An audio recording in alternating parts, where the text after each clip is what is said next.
আমার বাইরে কোনো দিন আমি কামের কথা কইছি না। আমার বাইরে যখন তো শেন হয়েছে তখন হয়েছে গুড় কুদা লাগিয়ে হচ্ছে, সে গুড় কুদা লাগিয়ে হচ্ছে। তখন ওই আমি আর সে কামের কথা মানুষও ভালো হয়, ইহানো যায়।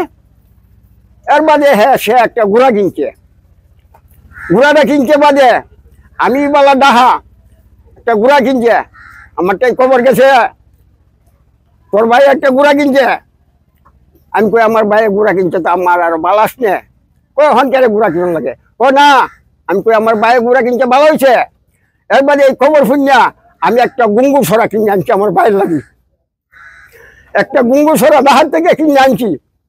ওই আল্লাহ তোর দিয়ে আরো বেশি শখ। আমি কই না, আমার ভাই আফিত্তি করে একটা ঘোড়া আনছে, আমি একটা গুঙ্গু সরা নিমু, আমি একটা গুঙ্গু সরা নিমু আমার ভাই।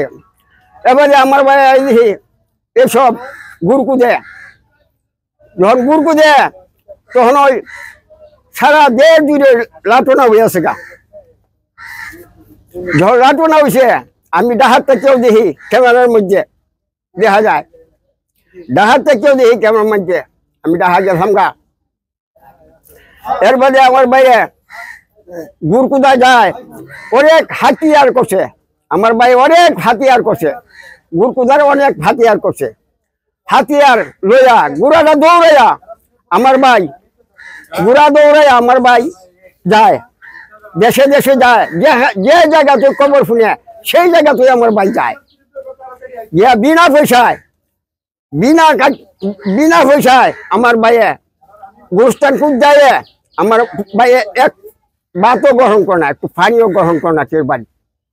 আমার ভাইয়ে যাওই আছে আমার ভাইয়ে কোনো পানিও গ্রহণ করে না, সে হইয়ায়ে আমার ভাইয়ের ছেলে মেয়ে নাই।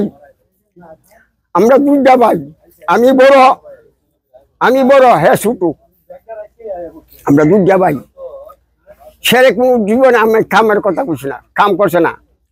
এসের কাম আমিও করে দিছি, সব কিছু সব কাম আমি করে দিছি। একদিন একটা কামের ফরমাইশও দিছি না আমার বাইরে। আমার এমন আদরের ভাই আছে, হ্যাঁ দেশের মানুষ বলতে পারবো, পাড়ার মানুষ বলতে পারবো এই কথাটা ঠিক না বেঠিক।